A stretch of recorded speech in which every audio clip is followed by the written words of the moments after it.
Welcome back नाजरीन हम ये देखते हैं कि इस वक्त शहर के अंदर जो जराइम की वारदातें हैं एक तरफ वो बढ़ती दिखाई दे रही हैं, दूसरी तरफ एक मामला ये है कि अब अदालतें जो है वो खुद शहरी लगाने लगे हैं। मामला ये है कि खुद कानून को हाथ में लिया जाने लगा है। मुतअद्दिद बार पहले भी निशानदेही करते आए हैं। एक और वाक़या जो है वो पेश आया है कराची के इलाके मार्टन क्वार्टर्स के हदूद के अंदर, और जहां पर ये मामला इंतहाई तकलीफ दे है कि एक नौजवान पर मोबाइल फ़ोन का इल्ज़ाम लगता है कि उसने चोरी किया है। उसके बाद 4 के करीब बताया गया है कि जी मुल्ज़िमान हैं वो उसको तशद्दुद का निशाना बनाते हैं। जो वीडियोज़ सामने आए वो दर्दनाक है कि मंज़र देख नहीं सकते। हाथ पाँव बांध कर बदतरीन तशद्दुद का निशाना बनाया गया कि इस कदर कि उसके जिस्म से जो खाल है वो तक निकल गई। उसके बाद इस नौजवान जिसके ऊपर इल्ज़ाम था वो जान की बाजी हार गया। मामला क्या है, कहाँ तक पहुँचा, इन्वेस्टिगेशन कहाँ तक हुई, क्या सूरत हाल है, क्या मोबाइल वाकई चोरी किया था या सिर्फ इल्ज़ाम था और उसने इतनी बड़ी सज़ा पाई, इसके ऊपर बात करते हैं। हमारे क्राइम रिपोर्टर मलिक फैसल जो है स्टोरी निकाल के लेकर आए हैं। मलिक बताइएगा क्या तफसीलात हैं आपके पास इस हवाले से।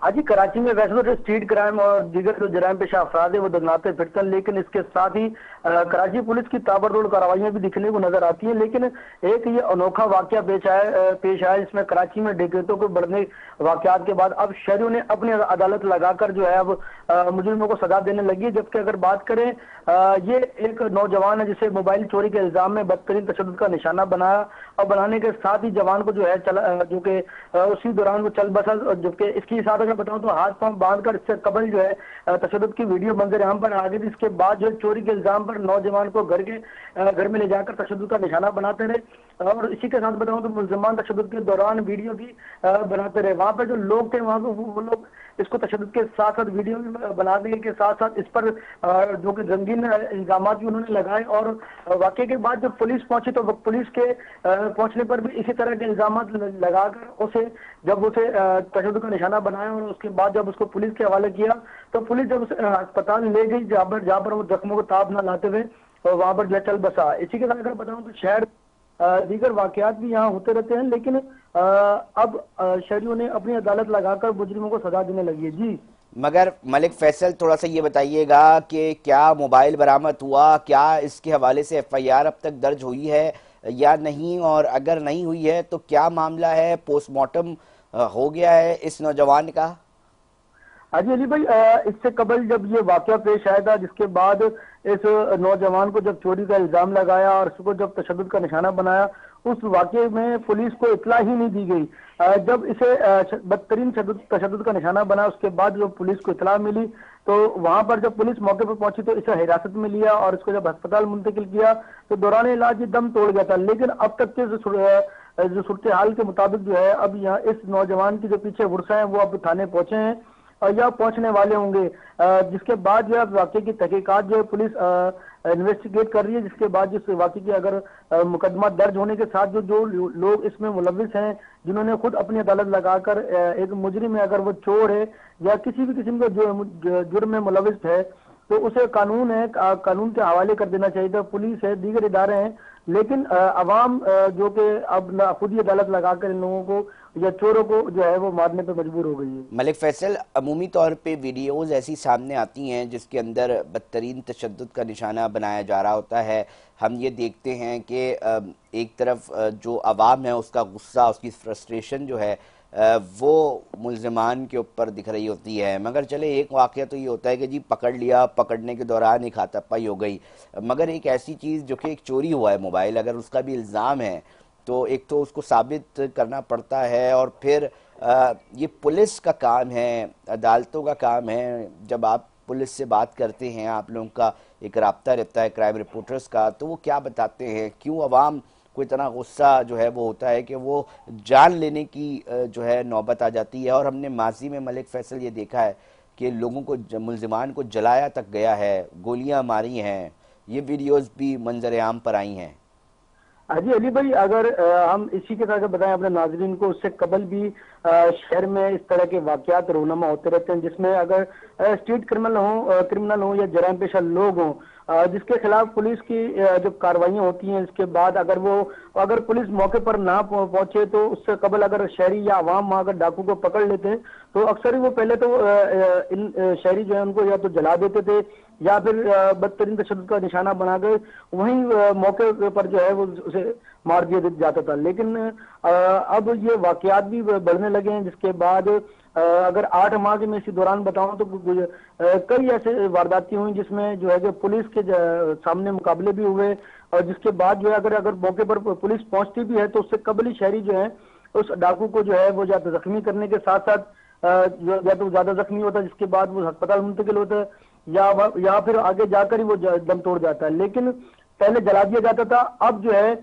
या तो मौके पर ही अब जो है मार दिया जाता है। लेकिन इस कार्रवाइयों में इन मुल्जिमान के खिलाफ जो पुलिस ने इससे कबल भी घेरा तंग किया था, जिसके बाद अजीज सिंह गुलाम नबी मेमन ने भी अपने थानेदारों को भी जब ऑर्डर जारी किया था जिसमें मफरूर मुल्जिमान हो और इख्तियारी जो के थानों से और मुख्तलिफ मुकदमात में जो मफरूर है उनके खिलाफ भी कार्रवाइयां करने का जो हुक्म दिया गया था, जिसमें इस तरह के मुल्जिमान, इस तरह के जराइम पेश लोग वहाँ मुलविस पाए जाते हैं।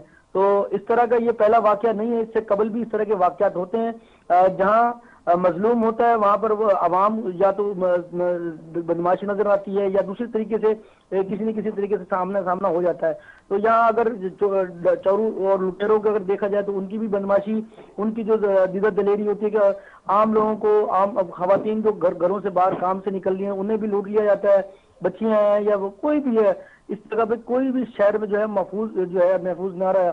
अगर इसी के साथ बताऊं तो शहर में अब भी इस तरह के वाकयात के साथ साथ दीगर चीजें भी रोनमा होने लग गई हैं। जी, इन मामलात की रोकथाम हो, पुलिस डिपार्टमेंट, कानून नाफिज करने वाले इदारे या किसी और इदारों की जानिब से कोई हिकमत अमली सामने आ रही है कि जनाब लोग अदालतों तक मामला लेकर जाएं, उन पर यकीन रखें, पुलिस थानों और पुलिस एहलकारों पर, जवानों पर, अफसरान पर यकीन रखें, हाथ में ना लें? इस हवाले से कोई हिकमत अमली बनती दिखाई दे रही है? कोई इजलास हो बड़े फोरम पे, आईजी साहब लें, एडिशनल आईजी लें, मिसाल के तौर पे खुदा न खास्ता कल अगर ये एक वेव बन गई, एक सूरत हाल बन गई, एक तरीक़ेकार अपना लिया गया कि जनाब छोड़े थाना, छोड़े अदालतें, खुद ही मुनसिफ बन जाएं, खुद ही लोगों को ठिकाने लगा दें, खुद ही सजाएं दे दें, तो फिर माशरा कहाँ चला जाएगा? इसके ऊपर डिपार्टमेंट की तरफ से कोई हिकमत अमली बनती दिखाई दे रही है मलिक? जी अली भाई, इससे पहले भी इस तरह के वाकयात के बाद जो है हिकमत अमली जो कि पहले भी बनाई गई थी, अब भी हिकमत अमली जो है बनाने के साथ जो है इस गुज़श्ता 8 माह के दौरान जो है पुलिस ने इन जराइम पेशा लोगों के खिलाफ जो है मुकाबले जो किए हैं वो 20 से ज्यादा मुकाबले किए, जिसमें 2 से ज्यादा जो डाकू हैं उनको हलाक भी किया और उसके साथ 35 जो है वो उनको जख्मी हालत में गिरफ्तार किया और दीगर जो कि वक्ती तौर पर जो फौरी तौर पर जो हिरासत में लिए उसमें तकरीबन 40 से ज्यादा जो लोग जराइम पेशा लोग उनको हिरासत में लिया। इसी दौरान जो है 71 किलो से ज्यादा इन जराइम पेशा लोगों से जो है चर्स वो बरामद की है। 576 ग्राम जो है आइस और हेरोइन भी बरामद की इन लोगों से। लेकिन यहाँ पर ये या तो मंशियात के आदी लोग होते हैं या फिर वो किसी जराइम में जो है वो मुलविस, संगीन नताइज में मुलविस हो जाते हैं, तो वो इस तरह के वारदातें करते हैं जिसके खिलाफ पुलिस ने पहले भी घेरा तंग करके कार्रवाइयां की थी। अब दोबारा से भी अब उनके लिए खिलाफ जो है वो कार्रवाइयां की जाती हैं। अगर मैं आपको 8 माह के दौरान ही बताऊं तो 1050 के करीब जो है वो जराइम पेशा अफराद जो है पुलिस अब तक गिरफ्तार कर चुकी है। मगर मामला ये ना मलिक के वो पकड़े भी जाते हैं, उसके बाद फिर पता चलता है जी छूट गए, और उसके बाद एक बड़ी डिबेट है। नाजरीन, हम कोशिश करेंगे कि माहिर कानून, साबिक जज, उनसे भी रब्ता हो, और हमारी कोशिश ये होती है कि मुख्तलिफ इशूज़ के ऊपर कंसर्न लोगों से उनका मौक़िफ़ जानने की कोशिश करते हैं कि क्यों लोगों का जो भरोसा है वो पुलिस और अदालतों पर नहीं हो रहा, क्यों खुद अपनी ही अदालत लगाने को फ़ौक़ियत दे रहे हैं। ये वाक़यात बहुत सारे ऐसे होते हैं जो रिपोर्ट नहीं होते, मगर इस माशरे के अंदर देखे जाते हैं। हर शख्स चाहता है कि उसको फ़ौरी इंसाफ मिल जाए, और कहीं कहीं वो इंसाफ खुद ही अपने हाथों लेने की कोशिश करता है। मगर इसके बाद क्या सूरत हाल निकलती हैं, कितने ख़तरनाक मामलात ये बन जाते हैं। हम कोशिश करेंगे कि एक माहिर कानून है उनसे भी बात करें, और साथ साथ बहुत शुक्रिया मलिक फैसल, आपने तफसीलात से जो है वो आगाह किया और पूरी सूरत हाल बताई। शमसाम अली खान साहब जो कि साबिक जज हैं, माहिर कानून हैं, एडवोकेट हैं और कराची बार एसोसिएशन के फाइनेंस सेक्रेटरी हैं, उनसे भी जानने की कोशिश करेंगे कि क्या कानून साजी हो रही है, क्या मामला है कि अदालतों पे लोग जो हैं वो अब यकीन नहीं रख रहे। ये सवाल उठता है, क्या पुलिस पर यकीन नहीं है कि लोग अपनी अदालतें खुद लगाकर खुद फैसला करने लग रहे हैं। शमशाम साहब जी, ये बेसिकली तो रियासत का फेलियर है।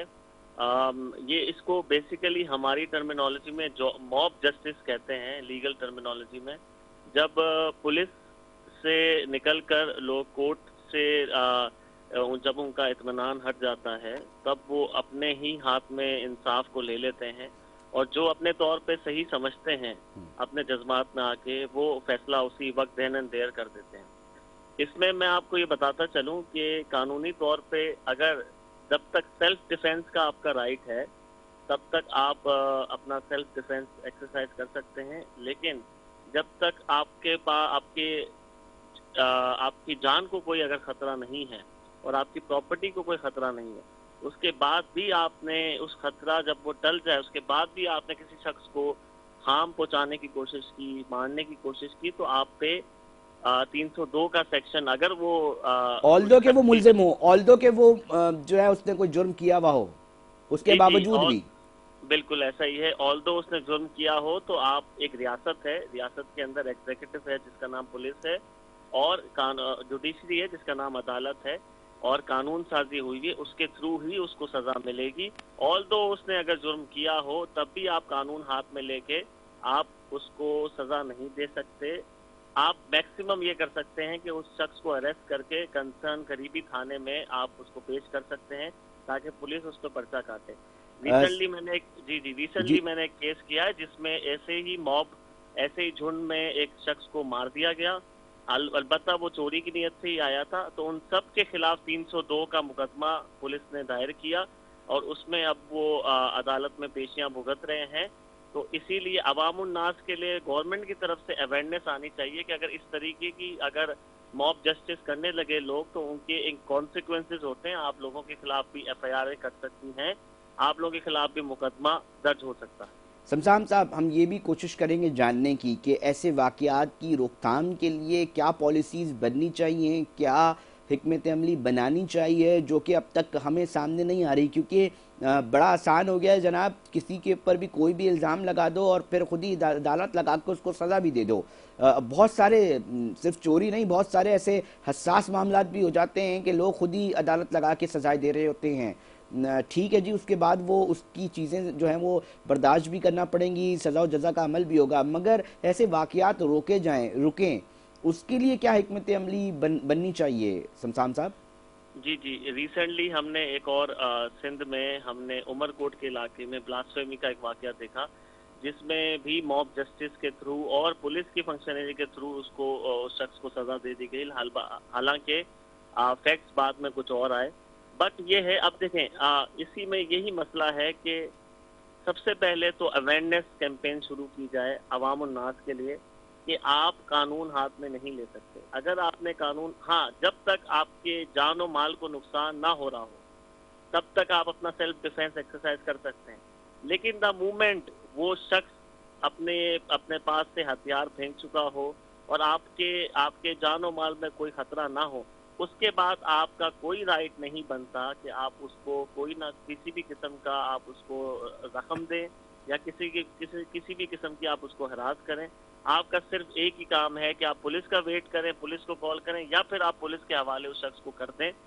That is the only way. और यही मीडिया के थ्रू, जैसे आप अभी ये प्रोग्राम कर रहे हैं, प्रिंट मीडिया के थ्रू, डिफरेंट सोशल मीडिया के थ्रू अवेयरनेस जानी चाहिए आवाम के पास कि कानून है।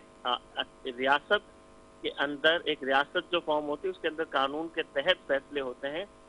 मावरा अदालत कत्ल या मावरा अदालत सजाएं एक बनाना रिपब्लिक में दी जाती हैं, तो उसके बाद इंटरनेशनली आपका जो वैसे ही रेटिंग है, हम कहीं नहीं खड़े। इसीलिए दैट इज द रीजन कि हमें इंटरनेशनली भी हमारी सही इमेज नहीं जा रही। शमशान साहब, मैं थोड़ा सा इस हवाले से थोड़ा सा और भी जानना चाहूँगा, मेरे नाजरीन भी जानना चाहेंगे। देखिए, एक हसास मामला है, ऑल्दो के इस वक्त फ्रस्ट्रेशन का एक बड़ा सूरत हाल देखी जा रही है। जगह जगह डकैतियाँ हो रही हैं, लोग समझते हैं कि जी उनको इंसाफ नहीं मिल रहा। फिर आए रोज़ की ये खबर हमारे पास आ जाती है कि जी फलाना मुसल्लह मुलजिमान ने फलाना नौजवान को कत्ल कर दिया मज़ाहमत पर।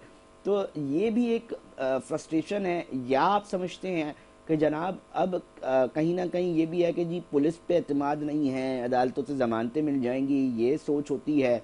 आपके तजुर्बात क्या कहते हैं शमशान साहब? आप देखें, मैं जरूर इसमें हमें देखें, तीनों जो हमारे स्टेट के जो पिलर्स हैं, हाँ। जुडिशरी और एग्जीक्यूटिव, इनको भी ख्याल रखना पड़ेगा कि अगर कोई जेन्युइन मुकदमात हैं उसमें जल्द से जल्द उस मुकदमात का फैसला हो। देखें, उसमें जब जल्द से जल्द फैसले साजी नहीं होती तो late justice is not a justice, ये हमारे यहाँ कहते हैं। तो जस्टिस डिलेड और जस्टिस डिनाइड। जब भी आप एक बच्चा अगर केस फाइल करता है तो उसके बाप दादा पोता तक वो पूरा भुगत रहे होते हैं केसेस में। That is true. लेट ये जो हो रहे हैं मुकदमात में, उस वजह से भी फ्रस्ट्रेशंस हैं। पुलिस थानों में लोग जाते हैं अपने मुकदमात दर्ज कराने के लिए, तो उसमें उनको एक अलग वो एक हैरासमेंट फेस करनी पड़ती है थानों में। थाने हालांकि सबसे सेफ प्लेस होने चाहिए आम आवाम के लिए, लेकिन उनको ये पता है कि अगर इस शख्स को मैं थाने लेके गया तो उस शख्स की बजाय मुद्दई से ही पुलिस 10 सवालात शुरू कर देगी और उसको ही हरास करना शुरू कर देगी। तो ये बात आपकी सही है बिल्कुल कि अवाम उन्नास का ट्रस्ट पुलिस पे और जुडिशरी पे बहाल होना चाहिए। हम अपने अपने फॉर एग्जांपल जुडिशरी का अपना फंक्शन है, पुलिस का अपना फंक्शन है, तो हम अपने अपने काम अगर सही तरीके से करना और टाइमली करना शुरू कर दें तो शायद लोगों को ट्रस्ट होगा कि मैं इस शख्स को अगर पकड़ के थाने में देता हूं तो उसको कानून के मुताबिक प्रॉपर सजा होगी, कोई किसी किस्म की फेवर नहीं दी जाएगी और इसको जल्द से जल्द कोर्ट में भी सजा होगी। शमशान साहब, एक अहमियत की हामिल गुफ्तगू यकीनी तौर पे हमारे नाजरीन सुन रहे हैं। एक बड़ा इम्पोर्टेंट सवाल है शमशान साहब के, मामला ये है ना कि जहां हम ये देखते हैं कि जी सबसे तहफ़्फ़ुज़ महफूज तस्वुर की जाने वाली जगह थाना होना चाहिए, मगर लोगों को खौफ भी महसूस होता है। दूसरी जानिब एक सवाल ये भी उठता है कि जो ताख़ीर होती हैं, जिसके ऊपर अक्सर व बेशतर ये जुमला आपने कहा वो कहा जाता है, तो क्या ऐसी कोई पॉलिसी नहीं बन सकती कि जो जजेस हैं उनकी तादाद बढ़ाई जाए? उसमें क्या रुकावट है, थोड़ा मैं आपसे ही जानना चाहूँगा। क्या ऐसा मुमकिन है कि जिस तरह थाने 24 घंटे चलते हैं और अमला होता है तो अदालतें भी 24 घंटे चलाई जाएं? क्या इस तरह की कोई चीज़ बन सकती है? क्योंकि नफरी का मामला पुलिस डिपार्टमेंट को भी अक्सर व बेशतर पेश आता है। अदालती मामलात के अंदर भी हम ये देखते हैं कि जजेस के पास बहुत सारे केसेस लगे होते हैं, बहुत सारे केसेस सुन नहीं पाते, उनकी भी डेट्स नहीं मिल रही होती, तो ये भी मसले होते हैं। इन मसलों को किस तरह काउंटर किया जा सकता है? जी, मैं कहना यही चाह रहा था कि ये एक होलिस्टिक, ये सारे पिलर्स का काम एक साथ, फॉर एग्जांपल एग्जीक्यूटिव पुलिस अपना काम सही करना शुरू भी कर दे और अगर जुडिशरी अपना काम सही नहीं करती तो रिजल्ट उसका वही निकलना है। और अगर जुडिशरी और एग्जीक्यूटिव ने दोनों ने अपना काम सही करना शुरू कर दिया लेकिन गवर्नमेंट अगर उनका साथ नहीं देती तो उसके बाद भी रिजल्ट उसका वही निकलना है।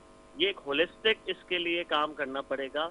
वकला, जुडिशरी, एग्जीक्यूटिव और गवर्नमेंट, ये सब एक साथ मिलके, गवर्नमेंट के पास फंड्स होते हैं जो अगर 24 घंटे भी अदालतें लगेंगी तो उनकी सैलरीज सब चीज गवर्नमेंट से आनी। वैसे सर मसला है ये जजेस की कमी का, कोई मसला है? वैसे आपसे जानना चाह रहा हूँ। जजेस की कमी का सर रिसोर्सेज का मसला है बहुत, क्योंकि कोई भी एक न्यू अपॉइंटमेंट होती है, सीट्स अगर बढ़ा दी जाती हैं तो हर किस्म का उनका जो अकाउंट्स है हमारा सिंध गवर्नमेंट का वो अफेक्ट होना है। तो ये at the end of the day ये गवर्नमेंट का पे बात आती है कि कितना बजट एक जुडिशरी के हवाले से रखा गया है, कितना बजट एग्जीक्यूटिव के हवाले से रखा गया है।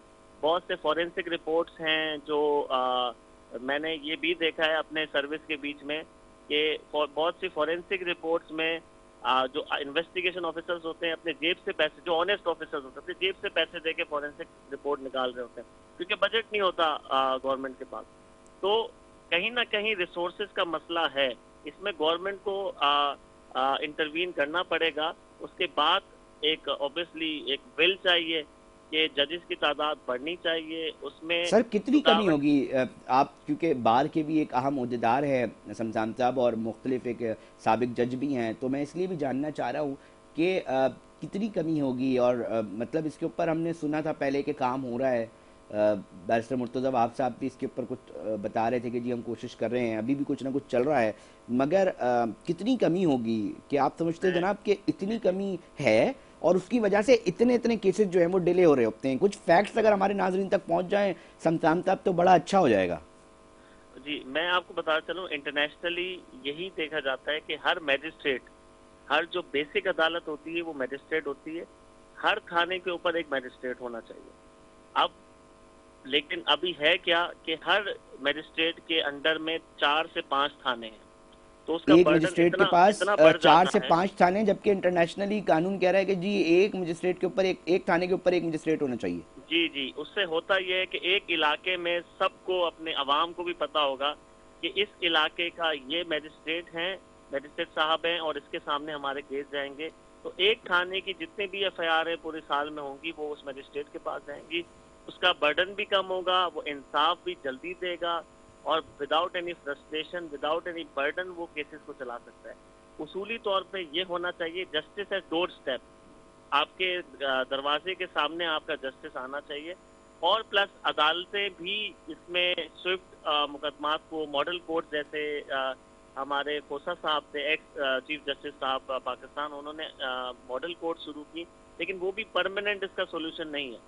परमानेंट सोल्यूशन यही है कि हर थाने के ऊपर एक मजिस्ट्रेट हो और उसी को ये उसके पास राइट हो कि वो पूरे के पूरे केसेस, चाहे फैमिली मुकदमात हो, चाहे क्रिमिनल मुकदमात हो, वो एक थाने के सुने, तब जाके जल्दी से जल्दी डिस्पोजल हो सकते हैं। और हाँ, अपीलेट कोर्ट्स में भी जजेस को बढ़ाया जाए। At the end of the day this is a two way function. Judiciary की हायरार्की जो टॉप चीफ जस्टिस है और प्लस गवर्नमेंट, ये साथ मिलके इसको सॉल्व कर सकते हैं, क्योंकि बजट आपको पता है दूसरी चीजों पे भी खर्च होते हैं।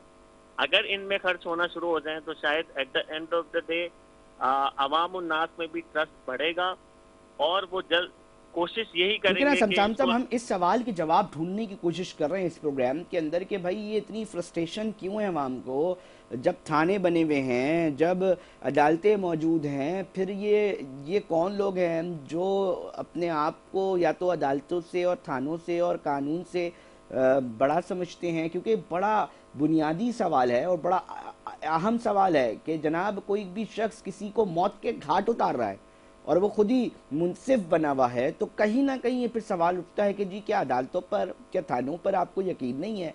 और उसकी बहुत सारी वजूहात हम सुन रहे हैं। सर कोई मुस्तकबिल करीब में जजेस की जो तादाद है वो बढ़ सकती है? कुछ इस तरह की पॉलिसी कोई हुकूमती सतह पर इस दौरान आप सुन रहे हैं? आप तक जाहिर सी बात है कंसर्न फील्ड से आपका मुंसलिक है कि जी हाँ। अभी जिस हवाले से अमेंडमेंट्स के हवाले से बात हो रही है, बट वो तो एक पॉलिटिकल इशू बन चुका है, बिल्कुल ऐसा ही है।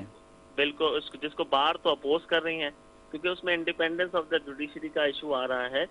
But there are other ways to, इसमें और भी तरीकेकार हैं जिसमें जुडिशरी की तादाद, जजेस की तादाद बढ़ाई जा सकती है एडमिनिस्ट्रेटिवली। और मैं आपको बताता चलूँ कि ये जो फ्रस्ट्रेशन है, इसके सिर्फ और सिर्फ ये अवामिल नहीं है कि उनको इंसाफ से या फिर जुडिशरी से उनका ट्रस्ट खत्म हो गया है, ये ओवरऑल इकोनॉमिकल इम्पैक्ट भी है। लोगों के अंदर इतनी पावर्टी, फ्रस्ट्रेशन डेवलप हो चुकी है, जो फ्रस्ट्रेशन हमें रोड्स पे दिख रही है कि ये शख्स, अब आप देखें कि इकोनॉमिकल इशू है, दूसरे कितने इश्यूज हमारे पास हैं। और आप ये देखें डिफरेंस ऑफ अर्निंग कितनी है। एक शख्स अगर बहुत एलीट क्लास का है तो एक शख्स बहुत ही गरीब उसमें लोअर मिडिल क्लास में चले जाता है। तो ये फ्रस्ट्रेशन, इनकम गैप जितनी भी बढ़ रही है, तो ये ओवरऑल रोड पे आके आपको दिख रही है। इसका ओवरऑल इम्पैक्ट सर ये होलिस्टिक इम्पैक्ट है। मैं अगेन कहता हूँ कि हर पिलर्स को एक साथ काम करना पड़ेगा। वो पिलर्स एक साथ काम करते दिखाई भी दे रहे हैं शमशान साहब? क्या आपके क्या तजुर्बात हैं? नहीं, मैं हाँ बिल्कुल नहीं दिखाई दे रहे, बिकॉज बहुत से अवामिल हैं, आपको पता ही है, कि जो नहीं चाहते कि सारे पिलर्स एक साथ काम कर सकें। अगर सारे पिलर्स एक साथ काम कर सकेंगे तो मुल्क में खुशहाली आ जाएगी, मुल्क में डेमोक्रेसी प्रिवेल करेगी, मुल्क में बहुत सारी अवामिल को अपने जगहों पे वापस जाना पड़ेगा। तो जो ये एक स्टेट है ना जिसमें अगर मसले रहें तो उस मसलों का बेनिफिशियरी कौन बनता है, वी ऑल नो। बहुत शुक्रिया शमशान साहब, गुफ्तगू फरमा रहे थे, साबिक जज थे। मैंने कोशिश की कि इनसे इनके फैक्ट्स कुछ ले सकूं, जान सकूं कि एक कौम के अंदर इतनी फ्रस्ट्रेशन क्यों है, गली मोहल्लों के अंदर हम खुद कानून क्यों बनना चाहते हैं, हम खुद मुनसिफ क्यों बनना चाहते हैं, हम क्यों उसी वक्त उसी जगह सज़ा देना चाहते हैं और क्यों इतनी ताख़ीर होती है। क्या लोगों का एतमाद उठ रहा है पुलिस थानों से, क्या अदालतों से एतमाद उठ रहा है, क्या मामला है, इसके ऊपर कोशिश की कि पॉइंट ऑफ व्यू ले सकूं।